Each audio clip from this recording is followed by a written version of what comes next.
But good afternoon and thank you for being here. I'm Ed Gonzalez, the Harris County Sheriff.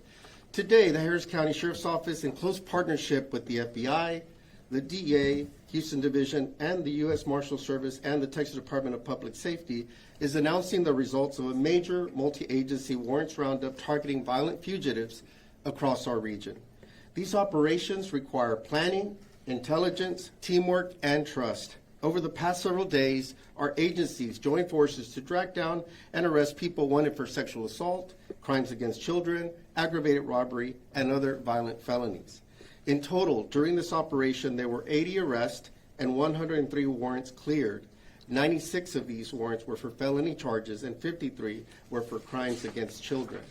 These outcomes reflect our joint commitment to protecting victims and holding violent offenders accountable. Just as important, we know this work will stop these suspects from inflicting more harm on our neighbors, friends, and families. When warrants are issued for these violent crimes, every day the target remains free is another day for them to hurt someone. We can't let that happen. One of the most significant arrests made through this initiative involves Joshua Aaron Gomez, and his case demonstrates exactly why operations like this are critical to community safety. The Harris County Sheriff's Office Adult Special Crimes Unit, along with multiple agencies across Texas, has been investigating Gomez for alleged pattern of sexual assaults, indecent exposures, and coercive, manipulative conduct dating back to 2019. Gomez, who is 43, has been linked to three sexual assault victims and multiple additional complaints of misdemeanor sexual offenses across several Texas counties.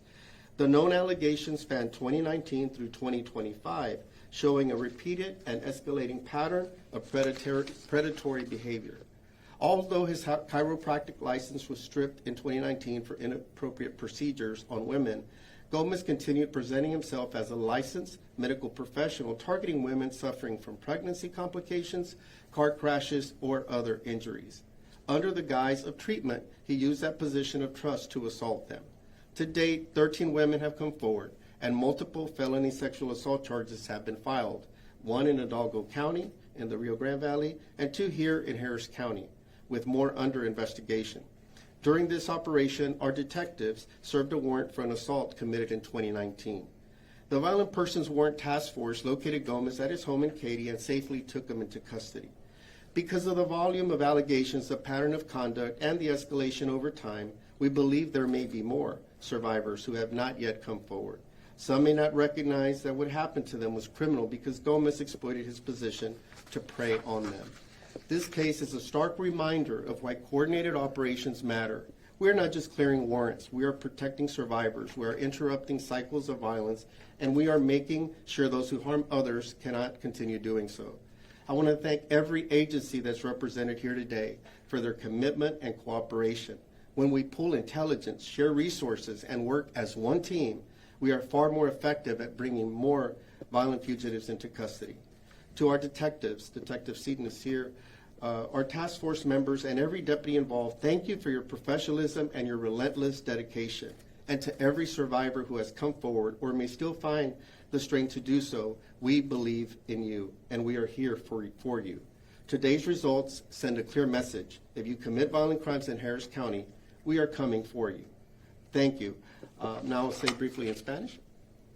Buenas tardes y gracias por estar aquí. Hoy nuestra agencia, junto con el FBI, la DEA de Houston y los alguaciles federales, U.S. Marshals y el Departamento de Seguridad Pública de Texas, quiere compartir los resultados de una operación para buscar y arrestar a personas peligrosas que tenían órdenes de arresto. Estas operaciones necesitan mucha preparación, información, trabajo en equipo y confianza. En total, durante esta operación hubo 80 arrestos y se resolvieron 103 órdenes judiciales. De estas órdenes, 96 eran por cargos graves y 53 eran por delitos contra menores.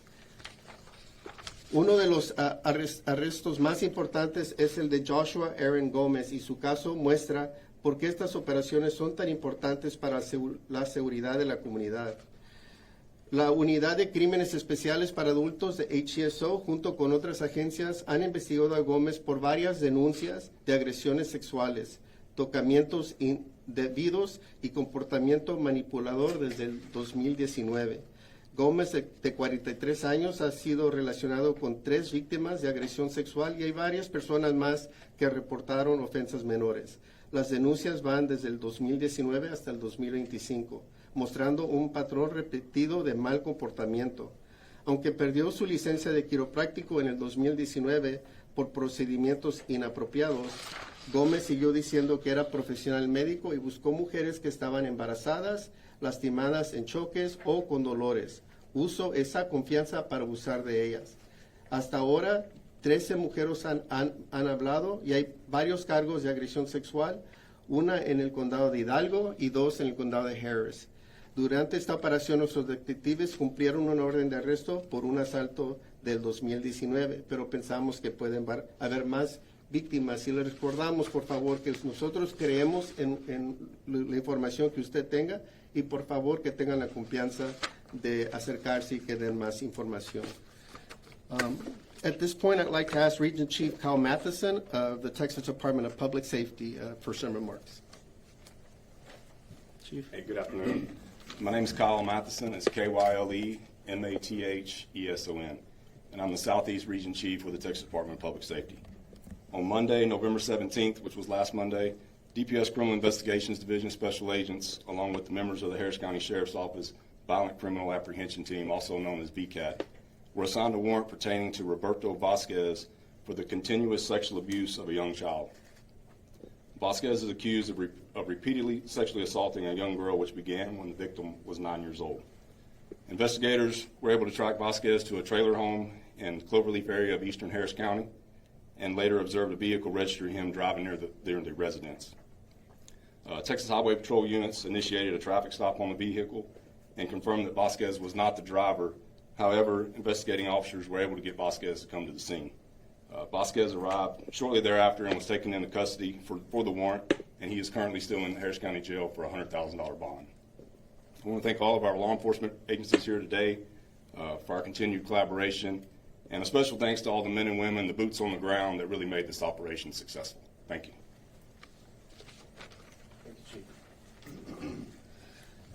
Next, we'll hear from Chief Deputy Josh Wright, U.S. Marshal Service. Thanks, sir. Appreciate it. Howdy, everyone. My name is Josh Wright. It's W-R-I-G-H-T, and I'm the Chief Deputy U.S. Marshal for the Southern District of the great state of Texas. And I do want to say that our task force, the Gulf Coast Violent Offenders Task Force, was established here in South Texas, and particularly in Harris County in 1993. And since then, we have developed phenomenal partnerships with Harris County Sheriff and all the agencies represented here. And without their support, arrests like this may not be possible. So this case that I'll cover is Wilfred Sequarius. Wilfred Sequarius was previously employed by the Klein ISD as a second grade teacher at Epps Island Elementary School. He was also employed by Houston ISD as a first grade and third grade teacher at North Line Elementary School, where he was also a soccer coach. Between 2014 to 2019, Sequarius sexually assaulted and physically assaulted at least 7 male and female children between the ages of 7 and 10. His preferred method of operation was to find moments when he was alone in the classroom with them, and he'd take the child into the classroom closet and sexually assault him or her in various manners, threatening to harm the child if that said child ever told anyone. The victim came forward in 2019, and public knowledge of this conduct resulted. Sequarius was arrested in 2020 and again in 2021. He was released on bond both times. When a subsequent charge was filed in 2023, Sequarius appeared to have fled the country. The U.S. Marshals Gulf Coast Violent Offenders and Fugitive Task Force was able to locate Sequarius in his native country of Peru. We organized the extradition and gained cooperation from the Peruvian government. Sequarius landed at the George Bush Intercontinental Airport on November 20th and was taken into custody by Deputy U.S. Marshals, then later booked into the Harris County Jail. On behalf of the United States Marshal Service, I'd like to especially thank both the Peruvian authorities that went above and beyond to assist with the apprehension of Sequarius, as well as the Department of Justice Office of International Affairs for their hard work, and everyone up here. Thank you. Thank you. Next, Assistant Special Agent in Charge, James Ryan Whalen with FBI Houston.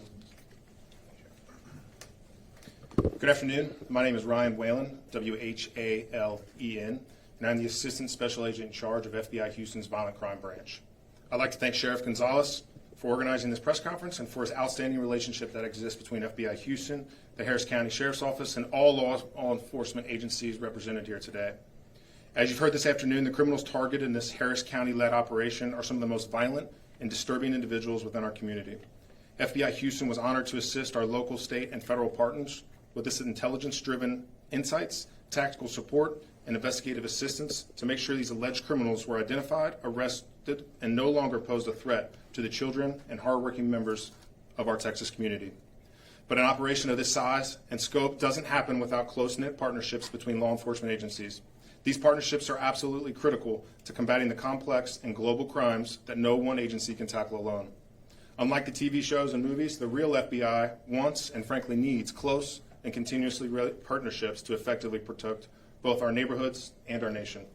Make no mistake, the conclusion of this operation is not the end of our fight against child predators and violent offenders. FBI Houston will continue to support our partners as they protect the most vulnerable in our community.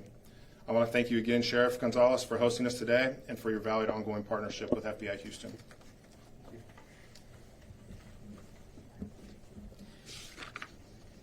Now we'll hear from Deputy Special Agent in Charge, Brian Liardo, Houston DEA. Good afternoon. My name is Brian Liardo. I'm the Deputy Special Agent in charge for the Drug Enforcement Administration, Houston Field Division. That is L-E-A-R-D-O. I'd like to begin by thanking the Harris County Sheriff's Office, Sheriff Gonzalez, for his leadership in this important operation. I'd also like to thank our partners here, our law enforcement partners that we have such a tremendous relationship with. The DEA, the top operational priority for the Drug Enforcement Administration, is protecting Americans and saving lives. When they think about the Drug Enforcement Administration, you think about narcotics investigations. But that also includes drug-related violence, right? And that's what we see. We see a direct correlation between drugs, guns, and violence. Where one exists, they all exist. So for this operation, we provided manpower in the form of special agents, task force officers, and intelligence research specialists that exploited intelligence, that assisted with the location and apprehension of violent felons throughout the Houston metropolitan area. DEA wants the message to be out there that we will stand shoulder to shoulder with our law enforcement partners when it comes to violence, specifically drug-related violence in the Houston metropolitan area, to make our community safer. I'd like to thank the sheriff again for his involvement in including DEA in this operation. Thank you very much. We have other individuals that are up here as well. We have Chief Robert Jackson with HCSO, Major Ben Katrib, also with the HCSO, Captain Eric Batten, HCSO, Lieutenant Brooks Collier, HCSO, Lieutenant John Klafka, HCSO, Lieutenant Matt Murphy, HCSO, Detective Amy Seaton, HCSO, and Sergeant Black as well. That's up here. I don't know if I missed anybody, but as you heard, very impactful operation. Somebody mentioned it, but really want to thank those men and women, the analysts, and everybody that really is out there, boots on the ground, that really did the heavy lifting. It's important work, it's dangerous work, and we removed some very serious and really dangerous individuals, very disturbing cases that you heard a few synopses. So just excellent work by everybody up here. And it's not just a one-time thing, it's a continuous effort. Only we're highlighting just a few, but we're always working together, and we're going to continue to do so. Any questions? Regarding Joshua Gomez, I know you mentioned that there's at least 13 women that have come forward. Have y'all been getting a lot of tips about this, since his arrest? And do you know how many tips you think that you've received? I'll have Detective Seaton talk about that. But yeah, very disturbing case. We do believe there's more, and we ask that the public please come forward. We believe their information. We don't want them to be fearful. We understand, but we want to make sure that we're very thorough and leave no stone unturned, and that all survivors get a chance to share their story. Detective. Thank you, Sheriff. I'm Detective Amy Seaton with the Harris County Sheriff's Office. I'm with Adult Special Crimes Unit. As far as tips and ongoing parts of the investigation, I cannot comment to that because there are still aspects of the investigation that we cannot speak about. But we do believe, because of the span of time and the the predatory behavior that has escalated over that time, that it would be reasonable and logical to believe that there are other victims out there. So we do ask that you come forward and speak with us, allow us to investigate your allegations and to determine whether there was a crime committed or not. Thank you. Any other questions? A lot of these victims, I mean, it deals with child sexual assault and, you know, women being assaulted. If there's people out there that are scared to come forward, what would you say to them? Yeah, we understand it's a very traumatic experience, and we understand that they may be fearful at times. Maybe there's concern about, you know, follow-up on cases and what have you. But again, we're here today because we want to send a strong message that we're going to go after these predators, very disturbing cases that you heard, and there's even more. And so we take it very serious. And so we ask them to please come forward and to give us a chance to investigate and let us put these individuals behind bars where they belong so that there's not any further victims out there. All right. Okay, thank you all very much. Appreciate it. Thank you.